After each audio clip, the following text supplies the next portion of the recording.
Luis Mariano vendió al mundo la ilusión del amante perfecto, pero tras esa sonrisa inmaculada y los trajes de luces se ocultaba un hombre aterrorizado que vivió 55 años atrapado en una lujosa cárcel de silencio.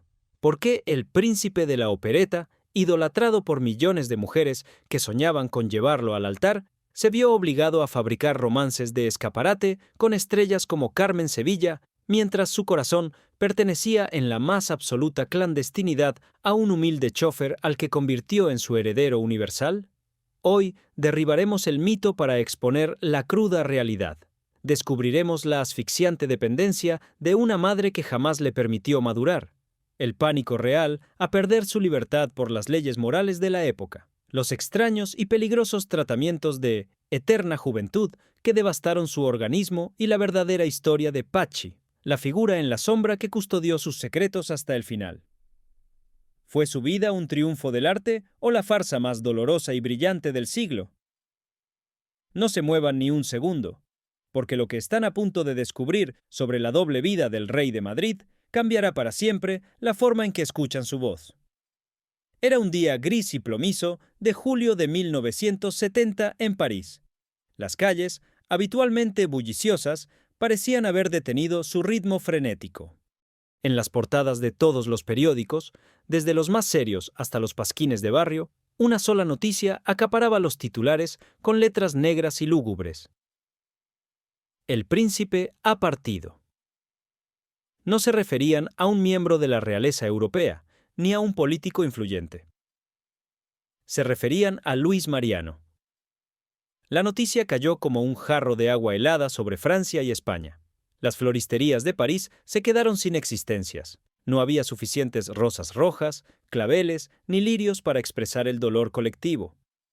Se dice que, en el trayecto del cortejo fúnebre, las mujeres se agolpaban en las aceras, muchas de ellas vestidas de negro riguroso, como si hubieran perdido a un esposo o a un hijo. Lloraban desconsoladas, lanzando besos al aire hacia un coche oscuro que se llevaba al hombre que les había prometido, canción tras canción, que el amor es un ramillete de violetas. Pero, ¿por qué lloraban realmente? Lloraban por la fantasía. Lloraban por el galán de sonrisa perfecta y dientes blanquísimos que les había hecho creer que la vida podía ser una película en tecnicolor. Lloraban por el hombre que, en una época gris de posguerra, les trajo el sol de España y la alegría de vivir. Sin embargo, mientras esas multitudes se deshacían en lágrimas públicas, en la soledad de la casa de Arcánguez, donde el cantante había pasado sus últimos días, el silencio era ensordecedor. Allí, lejos de los focos y de los aplausos, la realidad era muy distinta a la leyenda. Luis Mariano no había partido rodeado de una gran familia numerosa, ni de hijos que heredaran su talento, ni de una esposa abnegada que sostuviera su mano hasta el último suspiro. Se fue rodeado de misterio, de rumores susurrados en voz baja y de un pequeño círculo de leales que guardaban con celo la llave de su verdadera identidad. Ese día, el mundo despedía al ídolo, pero muy pocos sabían quién era el ser humano que habitaba dentro de ese traje de luces. Y para entender la magnitud de su tragedia, tenemos que rebobinar la cinta, mucho antes de los aplausos, hasta un pequeño rincón del País Vasco, donde todo comenzó con un niño que soñaba demasiado. Irún, 1914. El mundo estaba a punto de incendiarse con la Primera Guerra Mundial, pero en la casa de la familia González García, la batalla era otra. Allí nació Mariano, un niño que desde el primer aliento pareció estar fuera de lugar. Su padre, un mecánico robusto, hombre de manos manchadas de grasa y pocas palabras, miraba a su hijo con una mezcla de desconcierto y severidad. Mariano no era como los otros chicos del barrio. No le interesaba el fútbol, ni las peleas a pedradas, ni demostrar quién era el más fuerte. Mariano era un alma de cristal en un mundo de hierro. Le fascinaba el dibujo, los colores, las telas, la música. Se pasaba horas tarareando melodías que escuchaba en la radio o que inventaba en su cabeza, mientras sus dedos ágiles trazaban figuras en cualquier papel que encontraba. Esta sensibilidad, que hoy celebraríamos como el despertar de un artista, en aquel entonces era vista con sospecha. En la España de principios de siglo, un niño que prefería cantar a pelear era una anomalía, una flojera que había que corregir. Pero Mariano tenía un escudo impenetrable. Su madre, Gregoria. La relación entre Luis Mariano y su madre no fue simplemente la de un hijo cariñoso. Fue una fusión total, una dependencia emocional absoluta que marcaría cada paso de su vida adulta. Gregoria no solo lo amaba, lo idolatraba. Ella vio en ese niño, diferente, una luz que los demás no podían percibir. Mientras el padre fruncía el ceño al ver al niño dibujando figurines de moda, la madre le compraba lápices a escondidas y le susurraba que él estaba destinado a cosas grandes. Gregoria se convirtió en su refugio, pero también en su primera y más dulce prisión. Ella le enseñó que el mundo exterior era duro y cruel, y que solo a su lado estaría verdaderamente seguro. Esta dinámica creó en Mariano una necesidad patológica de aprobación y protección. A lo largo de su vida, ninguna mujer podría competir con la sombra de Gregoria. Ella fue la única que conoció sus miedos más profundos, la única ante la cual no tenía que actuar. Pero este amor incondicional tenía un precio. La eterna infancia. Mariano nunca dejó de ser el niño de mamá, incluso cuando ya era un hombre de 50 años con el mundo a sus pies. Pero la burbuja de la infancia no podía durar para siempre. El destino tenía preparado un golpe brutal que arrancaría a Mariano de sus sueños de acuarela y lo lanzaría al barro de la realidad. 1936. El estallido de la Guerra Civil Española. Irún, su hogar, se convirtió en un infierno en la tierra. Las tropas franquistas avanzaban y la ciudad, estratégica por ser frontera con Francia, fue escenario de combates feroces y, finalmente, de un incendio devastador que consumió gran parte de la urbe. Imaginen al joven Mariano, con poco más de 20 años, viendo cómo las llamas devoraban las calles que conocía de memoria. El humo negro cubría el cielo, el olor a madera quemada y a desesperación impregnaba el aire. No hubo tiempo para despedidas ni para empacar recuerdos. La familia González tuvo que huir con lo puesto, uniéndose a la marea humana de refugiados que se dirigían hacia el puente internacional, hacia Francia. Ese cruce de frontera no fue el viaje triunfal de una estrella internacional, fue la huida aterrada de una apátrida. Mariano cruzó al país vecino no como el príncipe de la opereta, sino como un número más en una lista de desplazados, con el miedo en los huesos y la incertidumbre de no saber si volvería a ver su tierra. Francia los recibió, pero no con alfombra roja. Los refugiados españoles eran vistos con recelo, amontonados en condiciones precarias, tratados como ciudadanos de segunda clase. Esta experiencia traumática se grabó a fuego en la psique de Mariano. El miedo a perderlo todo, a no tener un techo, a pasar hambre, se instaló en su cerebro reptiliano. Años más tarde, cuando ganaba fortunas incalculables, Luis Mariano seguía teniendo ese terror irracional a la pobreza. Compraba casas compulsivamente, acumulaba joyas y tierras, no solo por vanidad, sino como un muro de contención contra el recuerdo de aquel día en que tuvo que huir entre las llamas con los bolsillos vacíos. La guerra le enseñó que la seguridad es una ilusión frágil y que el dinero, aunque no da la felicidad, compra la tranquilidad de no volver a ser un refugiado. La familia se instaló en Burdeos y allí comenzó la verdadera prueba de fuego para el joven soñador. Los sueños de arte y música tuvieron que guardarse en un cajón. Había que comer. El padre, enfermo y amargado por el exilio, no podía sostener a la familia solo. Mariano tuvo que asumir el papel de proveedor. Y aquí es donde la historia se vuelve áspera, lejos del glamour que todos conocemos. El futuro ídolo de masas, el hombre que cantaría ante reyes y presidentes, se vio obligado a trabajar en los viñedos, bajo el sol abrasador, doblando el espinazo para recoger uvas hasta que las manos le sangraban. Imaginen esas manos, que luego lucirían anillos de brillantes y gesticularían con elegancia en los escenarios, callosas, sucias de tierra, doloridas. Trabajó también cargando cajas, haciendo recados, aceptando cualquier labor que le permitiera llevar unos francos a casa para que Gregoria pudiera poner un plato de sopa en la mesa. Fueron años de humillación silenciosa. Mariano sentía que se estaba marchitando por dentro. Veía a otros jóvenes franceses estudiar, reír, planear su futuro, mientras él estaba atrapado en la supervivencia pura y dura. Pero incluso en la miseria, su luz no se apagó del todo. Entre jornada y jornada, seguía cantando. Cantaba para sus compañeros de infortunio, cantaba para sí mismo, cantaba para espantar el miedo. Y fue esa voz, aún sin pulir, pero llena de una emoción cruda y dolorosa, la que empezó a llamar la atención. Logró, con inmensos sacrificios, entrar en el Conservatorio de Burdeos. No fue fácil. Lo miraban mal por ser español, por su acento, por su ropa gastada. Pero en el momento en que abría la boca, las burlas cesaban. Tenía un don natural, una facilidad para los agudos que dejaba a los profesores boquiabiertos. Sin embargo, el camino no era recto. Tuvo que cantar en cabarets de mala reputación, lugares llenos de humo y miradas lascivas, donde aprendió a dominar al público, a esquivar borrachos y a proteger su dignidad en un ambiente sórdido. Esos antros fueron su verdadera escuela, donde el niño inocente tuvo que endurecerse a la fuerza para no ser devorado. Entonces llegó la Segunda Guerra Mundial y la ocupación nazi de Francia. Si la vida ya era difícil, se volvió irrespirable. París, la ciudad de la luz, se había apagado bajo la bota alemana. El ambiente era de sospecha, delaciones y miedo. Pero, paradójicamente, fue en medio de esta oscuridad donde brilló la chispa que cambiaría su destino para siempre. Mariano decidió probar suerte en la capital. Llegó a un París gris, hambriento y peligroso. Pero el destino, que hasta entonces le había dado la espalda, decidió sonreírle de golpe. Conoció a Francis López. Este nombre es crucial. Si Gregoria era su ancla emocional, Francis López fue el arquitecto de su gloria. López era un compositor vasco-francés, un genio de la melodía fácil y pegadiza, que buscaba desesperadamente una voz que pudiera encarnar sus creaciones. El encuentro fue eléctrico.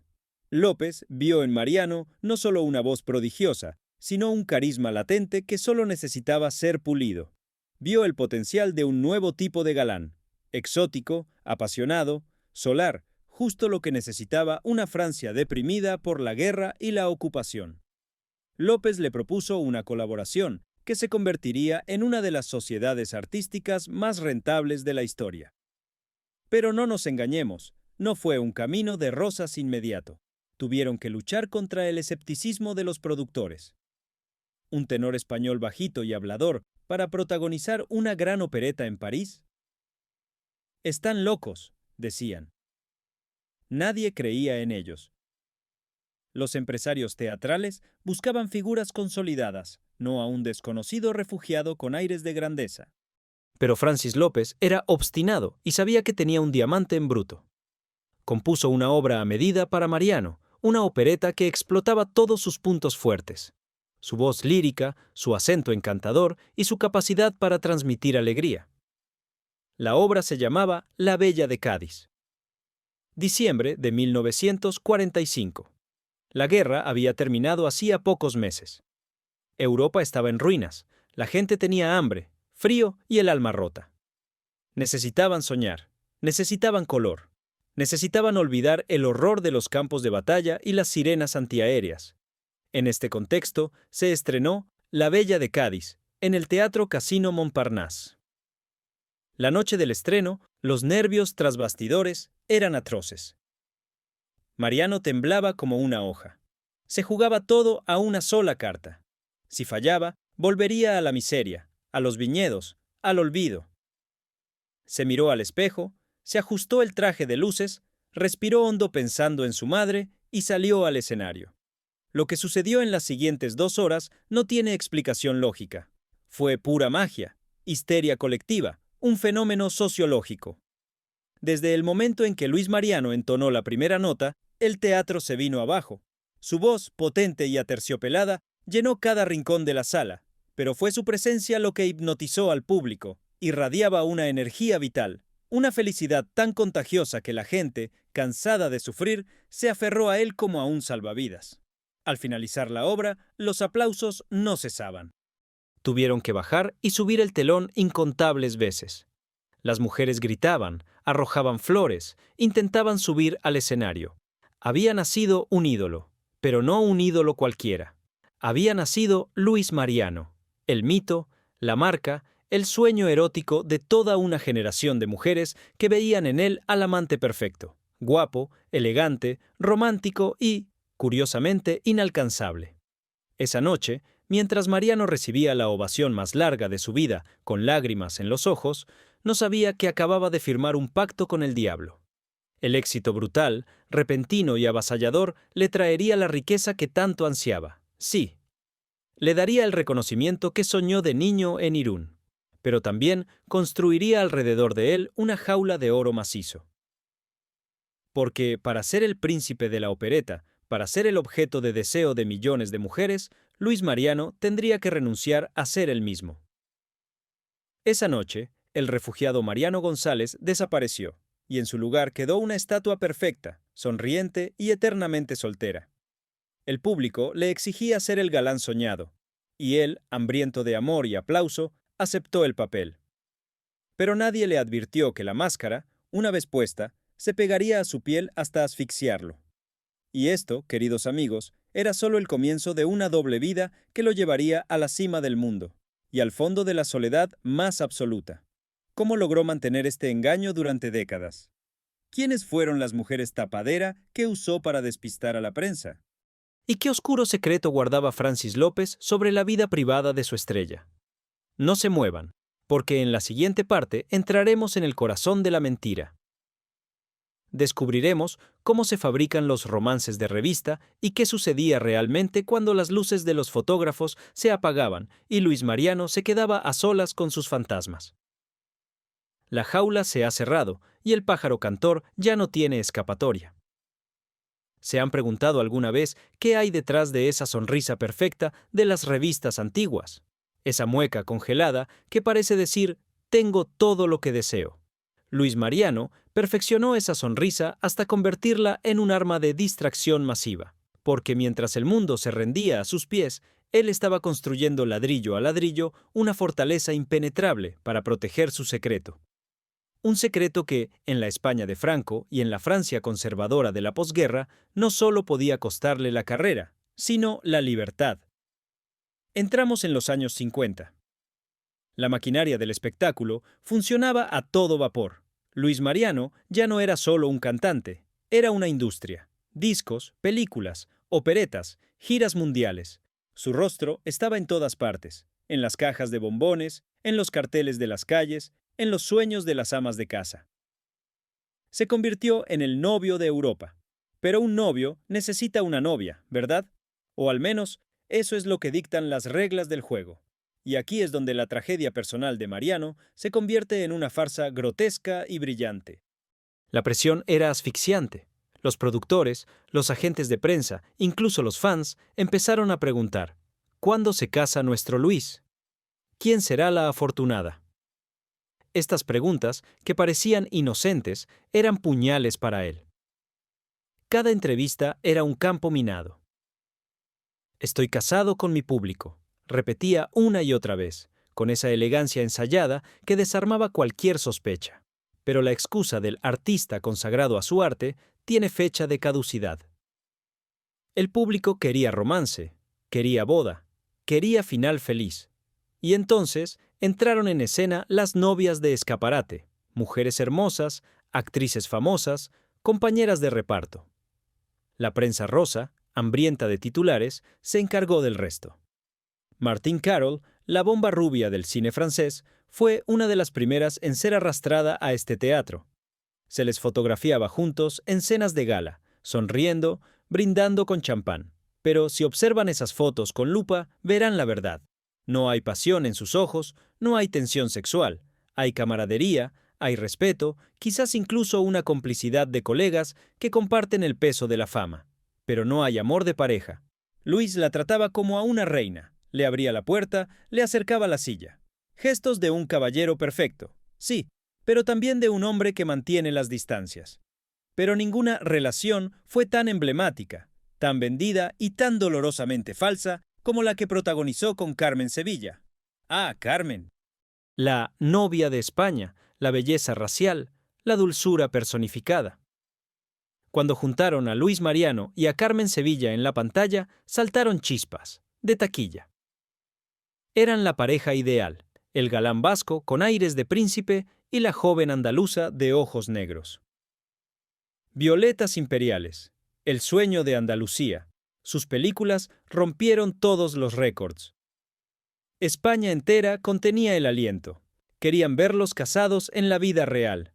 Las revistas especulaban con fechas de boda, con el vestido, con los hijos que tendrían. Y ellos jugaron el juego. Se dejaban ver juntos, se tomaban de la mano en los estrenos, se dedicaban miradas lánguidas ante las cámaras. Luis adoraba a Carmen, eso es innegable. La quería con un amor puro, tierno, casi fraternal. Ella era su cómplice, su chiquilla, la luz de sus ojos en los rodajes agotadores. Se cuenta que llegó a haber una petición de mano. ¿Fue real? ¿Fue un montaje publicitario orquestado por los estudios para promocionar una película?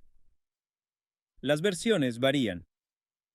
Algunos dicen que Luis, presionado hasta el límite y confundiendo su cariño inmenso con amor romántico, le propuso matrimonio en un momento de desesperación, buscando la normalidad que tanto ansiaba. Otros aseguran que fue todo un guión escrito en un despacho. Lo cierto es que Carmen, con su intuición femenina y su corazón noble, sabía la verdad. Sabía que Luis no podía amarla como mujer. Sabía que ese matrimonio sería una jaula dorada para los dos. Y con una delicadeza infinita, rechazó la propuesta. O quizás, ambos acordaron dejarlo en un amor imposible para mantener el mito. Lo que sí es seguro es que esa ruptura fue un alivio inmenso para Mariano. Podía seguir siendo el soltero de oro, el hombre con el corazón roto que no puede olvidar a su gran amor, una narrativa perfecta para mantener a las fans suspirando y, lo más importante, para mantener a raya las preguntas incómodas. No me caso porque mi corazón pertenece a un imposible, podía decir, y el mundo lloraba con él. ¡Qué ironía tan cruel! Usar el dolor fingido para ocultar el miedo real. Mientras tanto, en la vida real, lejos de los flashes, Luis Mariano construía su verdadero refugio. La casa de Arcánguez. No era una simple mansión, era su fortaleza, su santuario, su búnker contra el mundo. Situada en el País Vasco francés, cerca de la frontera, cerca de su Irún natal, pero a salvo en suelo francés, Arcánguez se convirtió en el escenario de su vida privada. Allí, el príncipe se quitaba la máscara. Se rodeaba de antigüedades, de obras de arte, de lujos asiáticos que compensaban las carencias de su juventud. Pero, sobre todo, allí podía ser el mismo, hasta cierto punto, porque incluso en su propia casa el miedo persistía. Las fiestas en Arcánguez eran legendarias, pero ¿quiénes eran los invitados? Una mezcla curiosa de celebridades, familia, siempre la familia, con Gregoria presidiendo como una reina madre, y un círculo muy cerrado de amigos íntimos. Y en el centro de ese círculo, una figura clave, un hombre que pasaría a la historia como el chófer, el secretario, el ayudante. Su nombre era Francisco Lacán, conocido por todos como Pachi, Pachi, el nombre que se susurraba. Oficialmente, era el hombre para todo. Conducía el coche, llevaba las maletas, gestionaba la agenda, filtraba las llamadas. Pero cualquiera que pasara tiempo en Arcánguez sabía que Pachi era mucho más. Era la sombra de Luis, su confidente, su apoyo emocional, la única persona, aparte de su madre, que conocía al hombre detrás del mito. La relación con Pachi es el gran enigma y, a la vez, la gran verdad de la vida de Mariano. Vivían juntos, viajaban juntos, compartían el día a día. Para el mundo exterior era una relación de servidumbre leal. Para Luis, Pachi era su ancla. En una época donde su verdadera naturaleza era delito y motivo de escándalo social, disfrazar una relación de pareja bajo la apariencia de señor y asistente era una estrategia común, triste, pero necesaria para la supervivencia. Pachi sacrificó su propia vida, su propia identidad, para ser el guardián de Luis. Aceptó ser invisible, aceptó el papel secundario, aceptó que las revistas borraran su presencia o lo redujeran a un empleado fiel. ¿Se imaginan el dolor de ver al hombre que amas fingiendo romances con actrices mientras tú esperas en el coche o cargas las maletas? El dolor de no poder tomarle la mano en la calle, de no poder consolarlo abiertamente cuando estaba triste. Esa fue la cruz que cargó Pachi, y lo hizo en silencio, con una lealtad inquebrantable hasta el final. Pero no todo era silencio y represión. Había momentos de escape, válvulas de escape en esa olla a presión. El cine le dio a Luis la oportunidad de vivir otras vidas, de ser el héroe romántico, el aventurero, el seductor, y se entregó a ello con una pasión obsesiva. Su perfeccionismo en los rodajes era maníaco. No permitía un solo error. Se miraba en los espejos constantemente, obsesionado con su imagen. Usaba alzas en los zapatos para parecer más alto, fajas para disimular cualquier kilo de más, maquillaje para ocultar las ojeras del insomnio. La vanidad de Luis Mariano no era solo narcisismo, era un mecanismo de defensa. Creía que, si su imagen era perfecta, nadie buscaría grietas en su armadura. Si brillaba lo suficiente, nadie miraría en las sombras. Y vaya si brillaba. Sus trajes eran cada vez más extravagantes, llenos de lentejuelas, colores vivos, cortes atrevidos. Se convirtió en el rey del kitsch, en un pavo real que desplegaba sus plumas para deslumbrar y cegar. Sin embargo, el tiempo es un enemigo que no perdona, ni siquiera a los príncipes. A finales de los 50, el mundo empezó a cambiar. Llegó el rock and roll. Llegaron los jóvenes rebeldes con guitarras eléctricas y melenas largas. Elvis Presley, los Beatles. De repente, la opereta, con sus valses y sus historias de amor ingenuas, empezó a parecer algo del pasado, algo de abuelos. Luis Mariano sintió el frío aliento de la obsolescencia en la nuca. Las ventas de discos bajaron, las películas ya no llenaban los cines como antes. Los críticos, antes dóciles, empezaron a afilar sus plumas, llamándolo anticuado, cursi, pasado de moda. Para un hombre cuya autoestima dependía enteramente del aplauso, esto fue devastador. Intentó adaptarse, grabó canciones más modernas, probó ritmos nuevos como el mambo o el cha-cha-cha, pero era como ver a un aristócrata intentando bailar rock en una discoteca. Se veía forzado, fuera de lugar. El público joven se reía de él. Y esas risas dolían más que cualquier fracaso. El miedo a dejar de ser querido, a volver a ser invisible, a perder el estatus que tanto le había costado ganar, empezó a carcomerlo por dentro. Y entonces, en medio de esta crisis profesional, llegó el golpe más duro de todos, la tragedia que rompería definitivamente su corazón, la partida de Gregoria, su madre, su reina, su todo, la mujer por la que había construido castillos, por la que había cantado, por la que había vivido. Cuando Gregoria cerró los ojos para siempre, una parte de Luis se fue con ella. El dolor fue tan inmenso que muchos temieron por su cordura. Se encerró en Arcánguez, convirtió la habitación de su madre en un santuario intocable, donde nada podía moverse, donde su ropa seguía colgada en el armario como si fuera a volver en cualquier momento. Sin Gregoria, la excusa del buen hijo que no se casa para cuidar a mamá se desmoronó. Quedó expuesto. Ya no había escudo. Solo quedaba él, un hombre de mediana edad, soltero, rico y famoso, viviendo en una mansión enorme con su secretario. Los rumores, que antes eran susurros, empezaron a subir de volumen. La sociedad empezaba a cambiar, a hacerse preguntas más directas, y Luis, aterrorizado, se aferró aún más a Pachi. A partir de ese momento, la relación con Pachi se volvió simbiótica. Ya no disimulaban tanto dentro de los muros de Arcánguez. Pachi se convirtió en el amo y señor de la casa, en el protector feroz de un Luis Mariano cada vez más frágil y dependiente. Pero el mundo exterior seguía exigiendo al ídolo.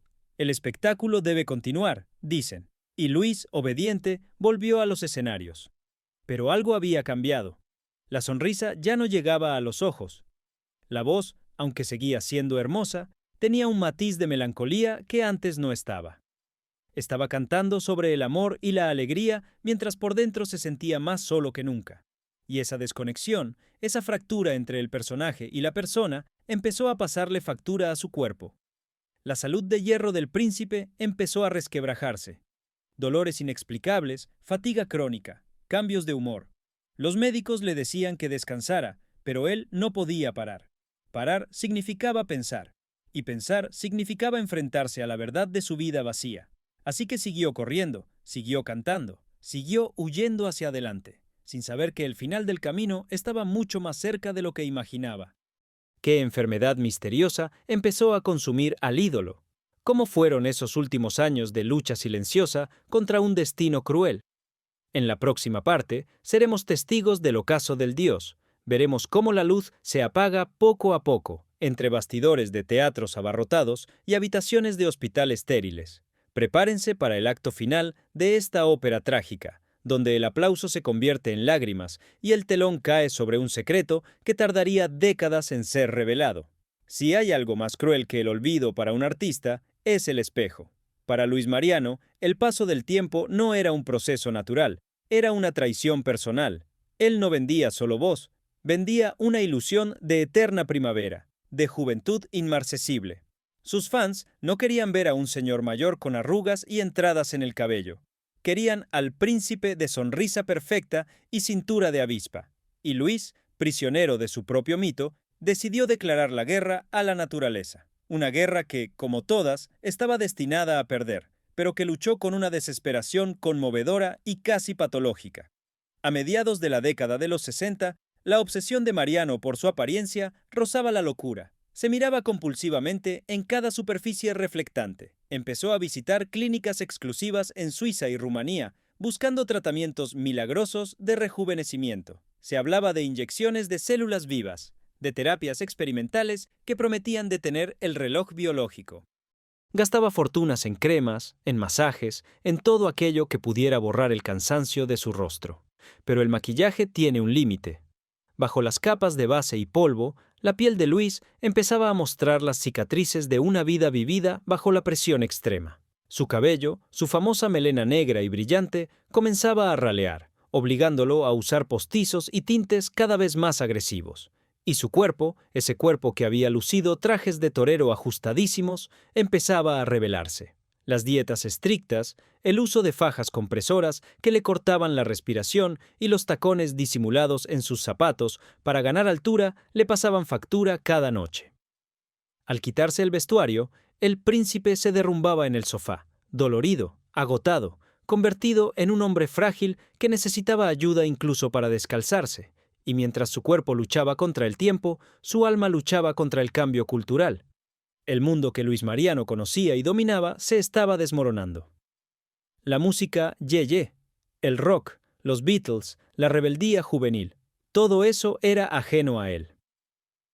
De repente, las operetas con sus castillos de cartón piedra y sus romances castos parecían reliquias de un museo polvoriento. Los jóvenes se reían de su estilo amanerado, de sus gestos teatrales. Lo llamaban cursi, viejo, pasado.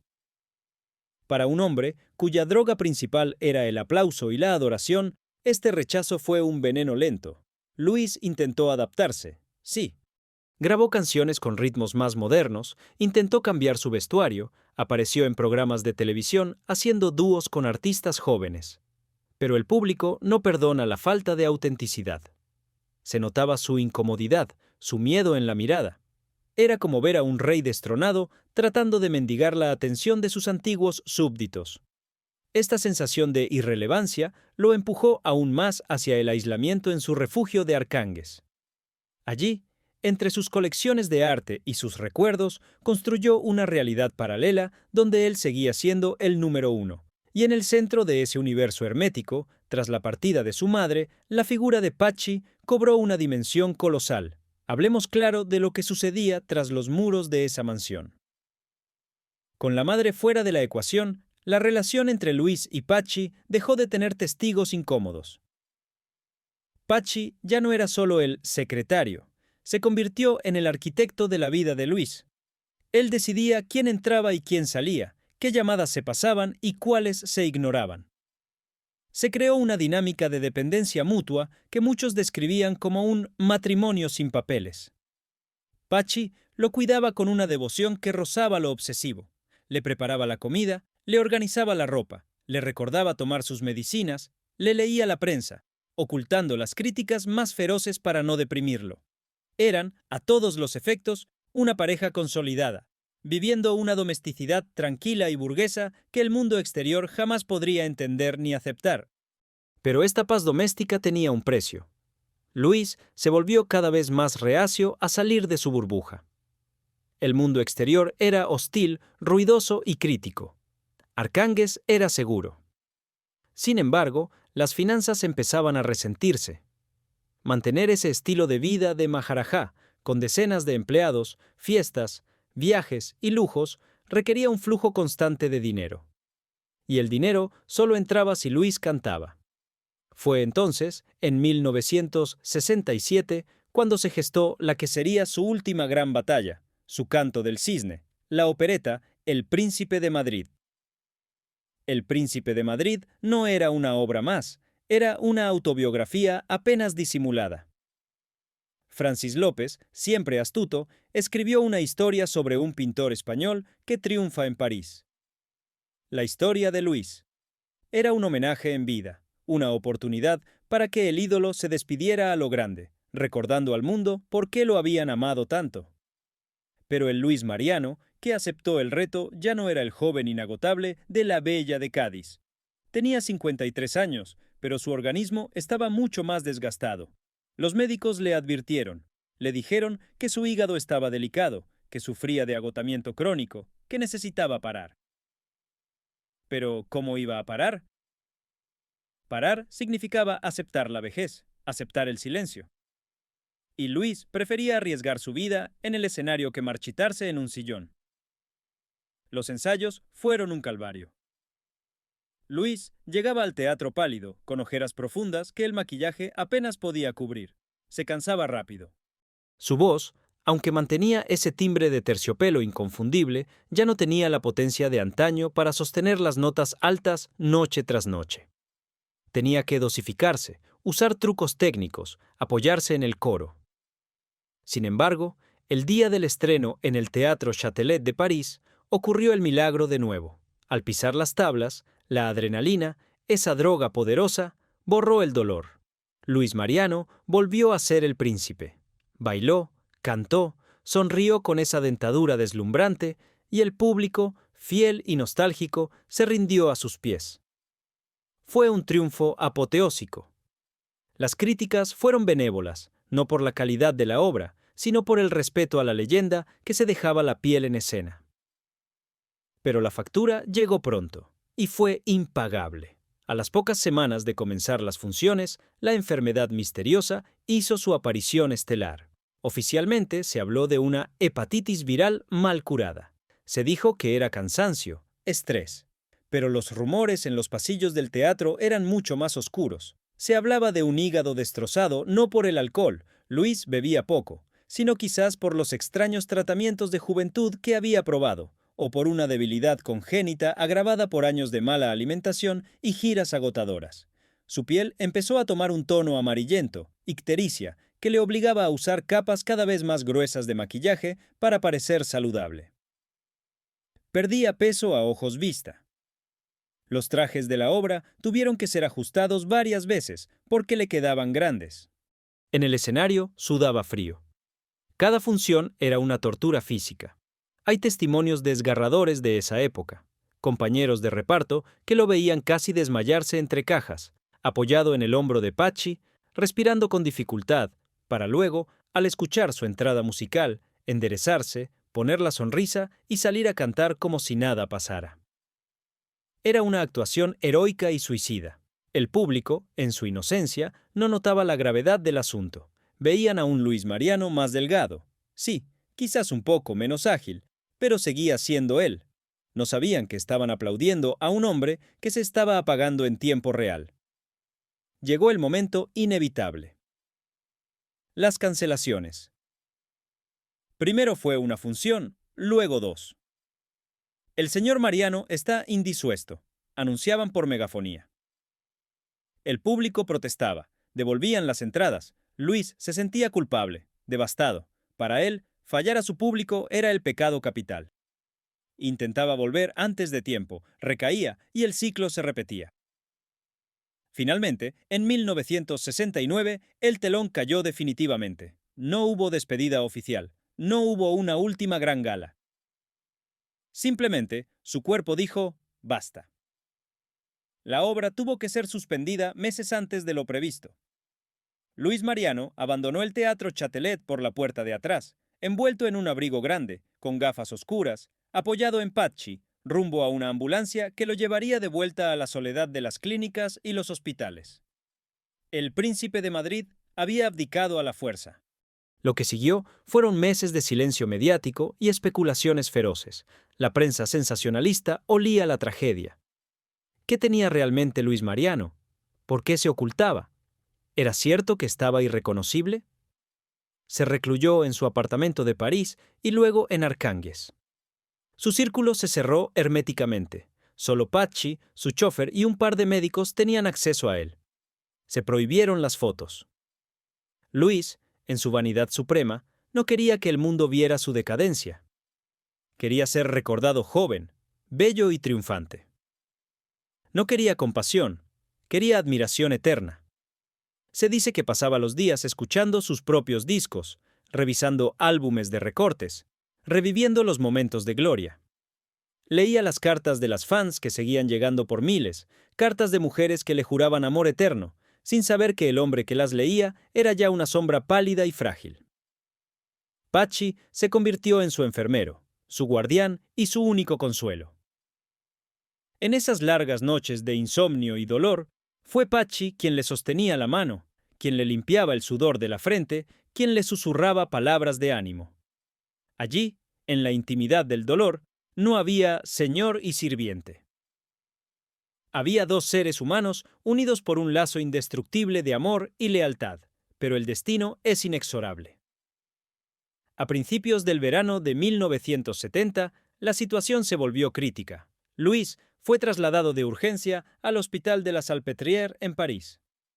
Los médicos hicieron todo lo posible, pero su organismo estaba agotado. La luz del príncipe se estaba extinguiendo.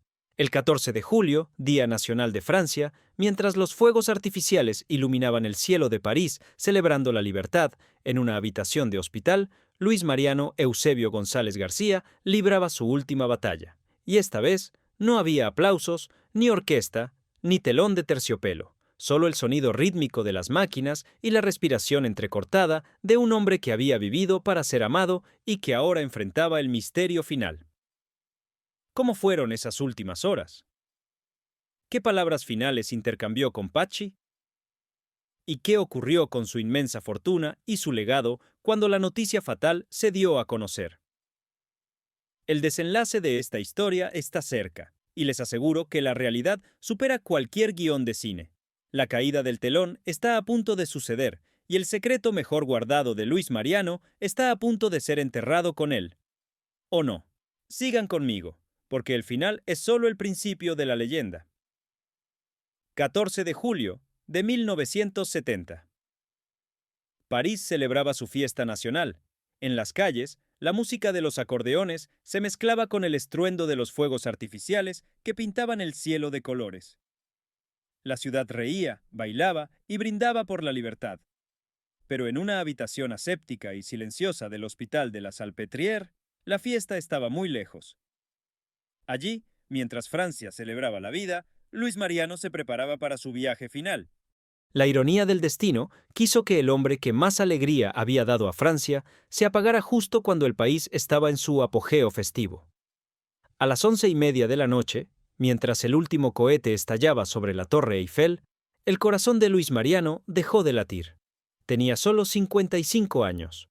Una edad en la que muchos artistas apenas están alcanzando su madurez, pero él había vivido con tal intensidad, con tal desgaste emocional y físico, que su cuerpo simplemente dijo «basta». La noticia corrió como la pólvora, pero con un matiz de incredulidad. ¿Cómo? ¿Luis? ¿Nuestro Luis? Imposible. La gente se negaba a creerlo. Los teléfonos de las redacciones de los periódicos no paraban de sonar. En España, la noticia cayó de madrugada, despertando a un país que lo consideraba uno de los suyos, su embajador de la sonrisa. Pero volvamos a esa habitación de hospital por un momento. Cuando los médicos certificaron el desenlace fatal, hubo una escena que resume toda la tragedia de su vida oculta. A un lado de la cama, la familia biológica, devastada. Al otro lado, Francisco Lacan, Pacci, el hombre que le había sostenido la mano durante las noches de fiebre, el que le había limpiado el sudor, el que conocía sus miedos infantiles. En ese instante supremo, Patxi no era el chofer ni el secretario, era la viuda real, pero la sociedad no le permitiría llevar ese título. Tuvo que tragarse las lágrimas, dar un paso atrás y dejar que la maquinaria del duelo oficial tomara el control.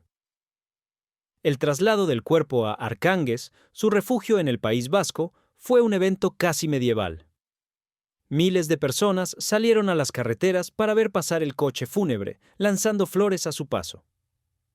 Era el regreso del hijo pródigo a la tierra que tanto amó, pero lo que sucedió en el funeral fue un espectáculo digno de una de sus operetas, una mezcla de dolor genuino y teatro del absurdo. Imaginen la escena. El pequeño cementerio de Arcánguez, un lugar bucólico y tranquilo, invadido por una marea humana. Cámaras de televisión, fotógrafos colgados de los árboles, fans histéricas rompiendo los cordones de seguridad para tocar el ataúd. Y en primera fila, las viudas de la pantalla. Carmen Sevilla, bellísima y rota de dolor, lloraba desconsolada. Otras actrices y compañeras de reparto llegaban vestidas de luto riguroso, posando para la prensa, encarnando el papel de la mujer que perdió al amor de su vida. La prensa se centró en ellas. Carmen llora a su príncipe, titulaban. El adiós de sus musas. Era la narrativa perfecta. El galán soltero llorado por las mujeres que lo amaron. Pero si apartaban la vista de los focos, en un discreto segundo plano, vestido con un traje oscuro impecable, pero sin llamar la atención, estaba Patxi. Nadie le sacaba fotos a él. Nadie le preguntaba cómo se sentía. Para el mundo, era el leal servidor que había perdido a su patrón. Pero quienes conocían la intimidad de Arcánguez sabían que él era quien más había perdido. Había perdido a su compañero de vida, a su razón de ser. Mientras las actrices lloraban ante las cámaras y luego se marchaban a sus hoteles, Patxi se quedaba allí, de pie, inmóvil, mirando la tierra fresca que cubría al único hombre que había amado. Esa imagen de soledad absoluta es, quizás, la más desgarradora de toda esta historia. Pero si el funeral fue dramático, la lectura del testamento fue una bomba de relojería. Cuando se abrió el documento legal que contenía la última voluntad de Luis Mariano, muchos esperaban que la fortuna se repartiera entre la familia o se donara a obras benéficas. Sin embargo, Luis tenía una última carta guardada, un último acto de amor y protección hacia la persona que nunca le había fallado. Luis Mariano nombró a Patxi su heredero universal y legatario. Le dejó la casa de Arcánguez, los derechos de sus canciones, sus objetos personales, todo. Fue un escándalo silencioso. La familia biológica, aunque recibió su parte legítima según la ley francesa, se vio desplazada por el chofer. ¿Por qué un hombre dejaría todo su imperio a su asistente? Los rumores se dispararon. Se habló de manipulación, de que Patxi se había aprovechado de la debilidad de Luis en sus últimos momentos. Pero la verdad era mucho más simple y profunda. Luis sabía que Patxi había sacrificado su propia vida para servirle. Sabía que, sin él, sus últimos años habrían sido un infierno de soledad. Dejarle todo no era un pago por servicios prestados. Era el reconocimiento tácito de una relación conyugal que la ley no permitía formalizar. Era su manera de decir te quiero y gracias, más allá de la vida. Patxi se convirtió así en el guardián del templo. Se quedó a vivir en la casa de Arcánguez, rodeado de los recuerdos de Luis. No vendió nada, no cambió nada. Mantuvo la habitación de Luis intacta, con sus trajes colgados, sus perfumes en el tocador, sus discos ordenados. Convirtió la casa en un museo viviente, un santuario a la memoria del ídolo. Durante los años siguientes, Patxi vivió allí solo. Recibía a los fans que peregrinaban a la tumba de Luis, les contaba anécdotas amables, les mostraba la casa. Pero nunca, jamás, rompió el pacto de silencio. Nunca vendió la exclusiva de su verdadera relación. Podría haberse hecho millonario contando los secretos de alcoba, revelando la homosexualidad de Luis Mariano, exponiendo las miserias del príncipe. Pero no lo hizo. Su lealtad fue de hierro hasta el final. Protegió la imagen de Luis con la misma ferocidad con la que lo había protegido en vida. Para Pachi, Luis seguía siendo el señor, el artista inmaculado. Aceptó llevarse el secreto a la tumba, permitiendo que el mito del eterno soltero siguiera intacto para las fans que necesitaban creer en él. Esta actitud de Pachi es lo que hace que esta historia sea tan conmovedora. No fue un oportunista. Fue un hombre que amó en la sombra y que aceptó ser borrado de la historia oficial por amor. Vivió décadas más que Luis, envejeciendo solo en esa mansión enorme, paseando por los jardines que habían diseñado juntos, hablando con los fantasmas de un pasado glorioso. Pero el tiempo, ese juez implacable que todo lo revela, empezó a hacer su trabajo. Con el paso de los años, la sociedad cambió. La homosexualidad dejó de ser un tabú criminalizado. Biógrafos e investigadores empezaron a escarbar en la vida de Luis Mariano. Los testimonios de antiguos amigos, ya libres del miedo, empezaron a salir a la luz. Se empezó a hablar abiertamente de la doble vida del cantante. Se analizaron las letras de sus canciones bajo una nueva luz. Se reinterpretaron sus gestos, sus amistades, su negativa a casarse. Y poco a poco, la figura de Luis Mariano se transformó. Ya no era solo el galán de opereta un poco cursi. Ahora se le veía como un mártir de su tiempo, un hombre que tuvo que renunciar a su felicidad personal para mantener una carrera y no decepcionar a un público conservador. Hoy, cuando visitamos su tumba en Arcánguez, siempre cubierta de flores frescas, muchas puestas por manos anónimas que conocen la verdad, no solo vemos al cantante, vemos al hombre. Vemos la tragedia de una generación que tuvo que vivir en el armario, fingiendo ser lo que no eran para sobrevivir, y surge una pregunta inevitable, una pregunta que nos hiela la sangre. ¿Valió la pena? ¿Valieron la pena todos esos aplausos, todo ese dinero, toda esa fama mundial, si el precio fue vivir con miedo constante? ¿Si el precio fue no poder besar a la persona que amaba en público ni una sola vez? Luis Mariano nos dejó un legado de alegría, de música que hace sonreír el alma. Pero detrás de cada Sed Magnifique, detrás de cada Violetas Imperiales, hay una lágrima invisible. La lágrima de un hombre que cantaba al amor libre mientras vivía prisionero de las convenciones. Su historia no es solo la biografía de una estrella. Es un espejo de la hipocresía de una sociedad que adoraba al artista, pero que habría destruido al hombre si hubiera sabido la verdad. Luis Mariano y Pachi descansan ahora, quizás juntos en algún lugar donde no hacen falta máscaras, donde no hay flashes ni periodistas, y donde por fin pueden ser simplemente Luis y Francisco. Así termina la crónica del príncipe que vivió en una jaula de oro, una historia de luces deslumbrantes y sombras profundas. Una historia que nos recuerda que, a veces, la sonrisa más brillante es la que esconde el dolor más profundo. Gracias por acompañarnos en este viaje al corazón del misterio. Y recuerden, en el gran teatro de la vida, no todo lo que brilla es oro, y no todos los que ríen son felices.